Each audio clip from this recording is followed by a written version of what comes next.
సింగరేణిలో నెలకొన్న సమస్యలను పరిష్కరించాలని డిమాండ్ చేస్తూ భూపాలపల్లి ఏరియాలో ఐఎన్టీయూసీ నాయకులు ధర్నా చేపట్టారు.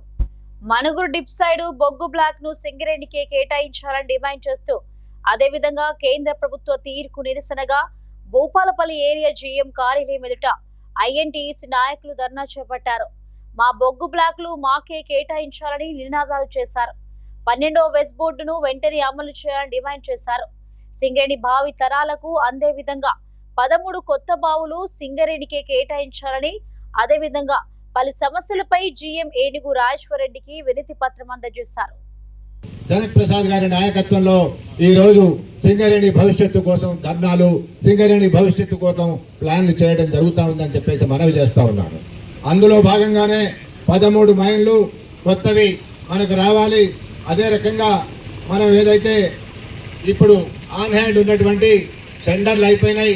మనుగూరు డిప్ సైడ్ బ్లాక్ ఏదైతే ఉందో టెండర్లు సబ్మిట్ చేశారు, కానీ 2 టెండర్లు వేశారు. అది ఒకటి జన్కో, రెండోది సింగరేణి కాలనీ. 2 కూడా ఒకే రాష్ట్ర ప్రభుత్వంతో అధీనంలో పనిచేస్తూ ఉన్నాయి. రెండింటికి కూడా ఎనర్జీ మంత్రి ఒకరే, ఎనర్జీ సెక్రటరీ ఒకరే. కాబట్టి తప్పకుండా రాష్ట్ర ప్రభుత్వానికి మేము మనవి చేస్తా ఉన్నాం. దాన్ని జన్కో కాకుండా గతంలో ఏ రకంగానైతే తాడిచర్ల 1 కూడా జన్కోకి ఇస్తే అది చివరికి ఏఎంఆర్ పరం చేయడం జరిగింది.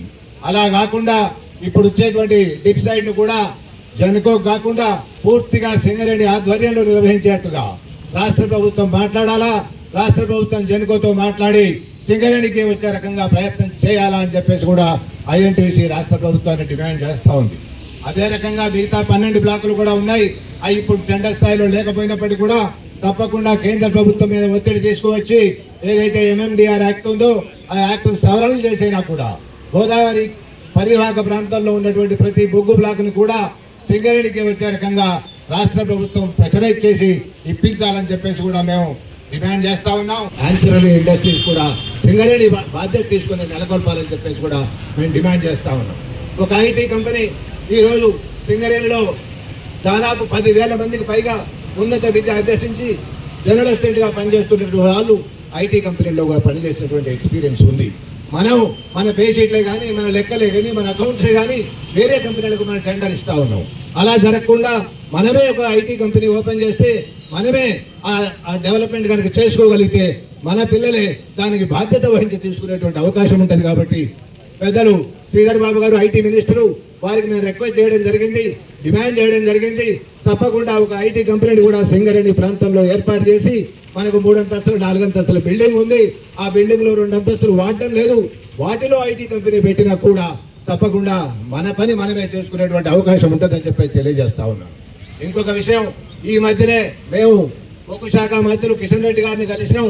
వారికి రిక్వెస్ట్ చేసినాం, ఏదైతే ఇప్పుడు తాడిచర్ల 2 మైన్ ఇచ్చారో ఆ తాడిచర్ల 2 మైన్కి 2,000 హెక్టార్ల భూమిని మనం తీసుకోవాల్సి ఉంటుంది. మనం ఒకవేళ ఇప్పుడున్నటువంటి చట్ట ప్రకారం ఆ 2,000 హెక్టార్ల భూమి తీసుకుంటే 4,000 హెక్టార్ల భూమి వాళ్ళకి ఇవ్వాలా. ఆ 2,000 హెక్టార్ల భూమిలో ఉన్నటువంటి చెట్లు ఏ రకంగా ఉండను ఆ రకంగా మనం పెంచేయాల్సినటువంటి బాధ్యత మన మీద ఉంటుంది. అట్లా కాకుండా మనం కేంద్ర ప్రభుత్వాన్ని రిక్వెస్ట్ చేస్తా ఉన్నాం. రాష్ట్ర ప్రభుత్వం ద్వారా కేంద్ర ప్రభుత్వాన్ని కూడా ప్రెషరైజ్ చేయాలని చెప్పేసి కూడా ముఖ్యమంత్రి గారికి చెప్తా ఉన్నాం. గతంలో మనకు ఉండే, ఇప్పుడు మళ్ళీ మధ్యలో పోయింది సెంట్రల్ పబ్లిక్ సెక్టర్ అండర్టేకింగ్ కనుక మనకి ఇచ్చినట్టయితే తప్పకుండా ఇవి కాకుండా మనం 2,000 తీసుకుంటే 2,000 భూమి ఇవ్వాల్సి ఉంటుంది. కాబట్టి చాలా వెసులుబాటు కలుగుతుంది. ఇమీడియట్ గా మనకి ఎన్విరాన్మెంటల్ కానీ ప్రతి పర్మిషన్ కూడా ఇమీడియట్ గా వచ్చే అవకాశం ఉంటుంది. కాబట్టి మేము రాష్ట్ర ప్రభుత్వాన్ని డిమాండ్ చేస్తా ఉన్నాం, కేంద్ర ప్రభుత్వాన్ని కూడా అడుగుతా ఉన్నాం. రాష్ట్ర ప్రభుత్వ విన్నపం మేరకు కేంద్ర ప్రభుత్వం ఒప్పుకొని మేము కిషన్ రెడ్డి గారు కలిస్తే కూడా అది నా బాధ్యత, ఒక తెలంగాణ మంత్రి గారిని తప్పకుండా మీకు హామీ ఇస్తున్నానని చెప్పడం జరిగింది. మన సింగరేణి మైన్స్ మనకే ఇవ్వాలని కోరుకుంటూ, ముఖ్యంగా మనుగూరులో డిప్ సైడ్ బొగ్గు బ్లాక్లో మనకే ఇవ్వాలని కోరుకుంటూ మన బీజేపీ పైన ధర్నా చేయడానికి సిద్ధమైన అందరూ సింగరేణి క్యాడర్లు అందరూ కలిసి ఈరోజు మన గనులు మనకే ఇవ్వాలి. మన తెలంగాణ గవర్నమెంట్ తెలంగాణలో ఉన్న సింగరేణి కోల్ మైన్స్ మొత్తం సింగరేణికి అప్పగించాలని కోరుకుంటూ ఈ ధర్నా కార్యక్రమాన్ని నిర్వహించడం జరుగుతుంది.